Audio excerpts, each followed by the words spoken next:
Friends, నేను పత్తి మందారం మొక్కకి ఎయిర్ లేయరింగ్ చేశాను. ఎయిర్ లేయరింగ్ చేసిన 35 డేస్కి రూట్స్ ఫామ్ అయ్యాయి.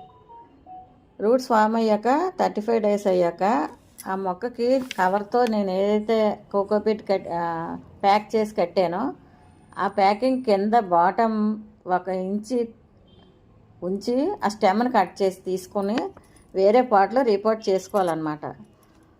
మీకు ఈ మొక్కని ఎలా చేయాలి, ఎయిర్ లేయరింగ్ అంటే ఏంటి అని మీకు తెలుసుకోవాలనుకుంటే ఈ కింద డిస్క్రిప్షన్లో నేను ఇస్తాను ఎలా చేయాలి అన్నది.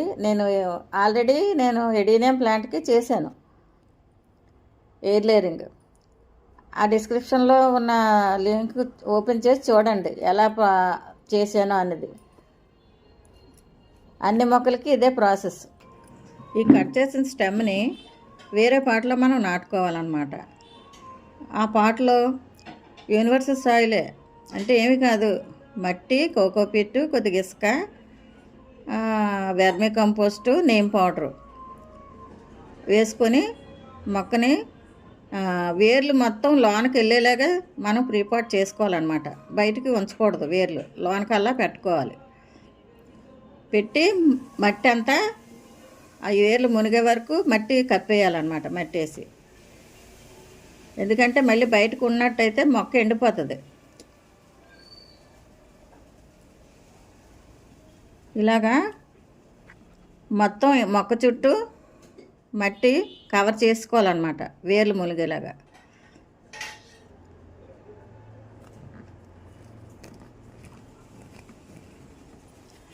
ఎయిర్ వెళ్ళకుండా మొక్కని గట్టిగా అదమాలి. మొక్కని కాదు, చుట్టూ మట్టిని గట్టిగా నొక్కాలి. ఎందుకంటే ఎయిర్ వెళ్ళింది అనుకోండి మొక్క కుళ్ళిపోద్ది లోపలికి గాలి వెళ్ళి. అందుకు బాగా దాని చుట్టూ కొంచెం మట్టి ఎక్కువేసి ప్రెస్ చేయాలన్నమాట. ప్రెస్ చేస్తే ఈక్వల్గా మొక్కకి చుట్టూ గాలి వెళ్ళకుండా ఉంటుందన్నమాట. ఈ మొక్కని మనం ఫంగస్ అది వెళ్ళకుండా ఉండాలంటే ఫంగసైడ్ తెచ్చుకోవాలండి. ఎందుకంటే తల్లి నుంచి మొక్కని విడదీస్తున్నాం కదా మనం, అందుకు మనం ఫంగసైడ్ వాటర్ కలపాలి. ఫంగసైడ్ని 1 స్పూను 1 1/2 లీటర్ బాటిల్లో కలిపి మొక్క చుట్టూ వేయాలండి. వేసిన రోజు మొక్కకి ఫంగస్ అనేది అటాక్ అవ్వదు, మొక్క హెల్తీగా పెరుగుతుందన్నమాట. ఇంకే ఫంగస్ దానికి అవ్వదు. రూట్స్ అన్నీ బాగా ఫామ్ అవుతాయి. చనిపోయి మొక్క అయినా సరే ఫంగసైడ్ వాటర్ వేస్తే బతుకుతుందన్నమాట.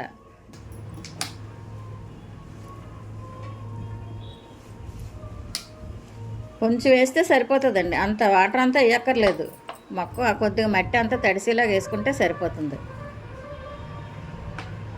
తర్వాత ఈ మొక్కని మనం కొన్ని రోజుల పాటు షేడ్లో పెట్టుకోవాలండి. 1 వారం రోజులన్నా ఉంచాలి, ఎండలో అసలు పెట్టకూడదు.